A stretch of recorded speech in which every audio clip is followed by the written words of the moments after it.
Hi friend, welcome to the tax update. आज budget 2025 में finance minister ने budget पेश किया और इसमें जो सबसे मेजर जो चेंजेस हैं और बेनिफिट जो है टैक्स पेयर्स के लिए दिया गया, उसमें बताया गया कि 12 लाख तक का एनुअल इनकम सबके लिए है ना। No income tax on the annual income up to 12 lakh under new tax regime. All tax regime same है जैसे पहले था। दूसरी बात, सैलरीड पर्सन के लिए 12 लाख और 75,000 का स्टैंडर्ड डिडक्शन। इसका मतलब है कि जो लिमिट है 12,75,000 फॉर सैलरी टैक्स पेयर है ना, विद स्टैंडर्ड डिडक्शन 75,000 इंक्लूड करके वहाँ तक कोई टैक्स नहीं लगेगा। ये जो बजट 2025-2026 जो है, इसके द्वारा जो इनकम टैक्स रेट में ब्रॉड चेंजेस किए गए हैं और इससे सारे टैक्स पेयर को इसका बेनिफिट मिल रहा है। ऐसा नहीं कि स्लैब रेट ज़्यादा हो रहा है तो उनको बेनिफिट है, उनको भी बेनिफिट मिले। यहाँ पर देखेंगे लेवल वाइज इनकम हम देखेंगे कितना किसको बेनिफिट मिल रहा है।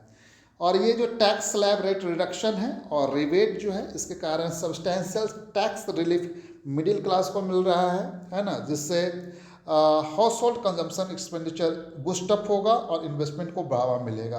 तो आइए देखते हैं कि स्लैब रेट में क्या चेंज किया गया है। तो पहले स्लैब रेट हम देखते हैं। स्लैब रेट में 0 से 4 लाख तक नील है, नील रेट है, और 4 से 8 लाख तक 5% का टैक्स रेट है, और 8 से 12 लाख तक 10% का टैक्स रेट है, और 12 से 16 लाख तक 15% का टैक्स रेट है, और 16 से 20 लाख तक का 20%, और 20 से 24 लाख तक 25%, जो अभी एक और नया स्लैब है 25%, पहले ऐसा कोई स्लैब नहीं था। तो 20 से 24 लाख तक 25% का है, और अबव 24 लाख 30% का स्लैब दिया गया है। तो यहाँ पर आप देख सकते हैं ये जो स्लैब है, और इसके कारण जो है एक टेबल यहाँ पर दिया है प्रेस रिलीज में, जिसमें बताया गया कि इसको कितना टैक्स जो है बेनिफिट मिल रहा है यहाँ पे। तो यहाँ पर देख रहे हैं कि इसका इनकम 8 लाख तक है, तो प्रेजेंट में उसको 30,000 रुपये टैक्स देना पड़ता था। अब जो प्रपोज जो चेंजेस हैं उसके कारण अब उसको 20,000 का टैक्स देना पड़ रहा है। तो बेनिफिट यहाँ पर 10,000 का बेनिफिट मिल रहा है उसको यहाँ पे, ठीक है। और रिपेड बेनिफिट मिलाकर मतलब जो यहाँ पर 20,000 तक का उसको यहाँ पर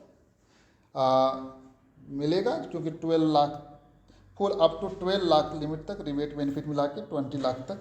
इससे टोटल बेनिफिट जो यहाँ पर है 30,000 का उसको बेनिफिट मिलेगा। इसी तरह ये टेबल दिया गया है, जिसमें आप देख सकते हैं कि हम कौन सा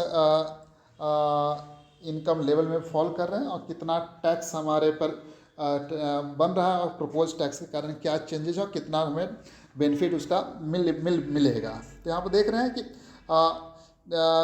जो 24 लाख और उससे ऊपर जो है ना 50 लाख या उससे तो उसको 1,10,000 तक का उसको बेनिफिट मिलेगा। तो इसको देख रहे हैं कि सारे टैक्स पेयर्स जो हैं, सारे मिडिल क्लास टैक्स पेयर सबके लिए बेनिफिशियल रहा है। तो इसको काफ़ी लोग सराह रहे हैं। तो यहाँ पर जो चेंजेस लाए गए हैं, तो यहाँ पर जो विकसित भारत का जो विजन है उसको रियलाइज करते गए कि रिफॉर्म्स लाया गया है। और बहुत अच्छा कोटेशन एक उन्होंने दिया है कि just as living being live expecting rains, citizen live expecting good governance, है ना। Reform are a means to achieve good governance for the people and economy. तो आइए एक अच्छे भारत की शुरुआत के लिए ये जो टैक्स स्ट्रक्चर में जो चेंजेस किए गए हैं, तो सबके बेनिफिट के लिए, सबका विकास है इसमें, और इससे इन्वेस्टमेंट को भी बढ़ावा मिलेगा। Thank you so much for watching this update.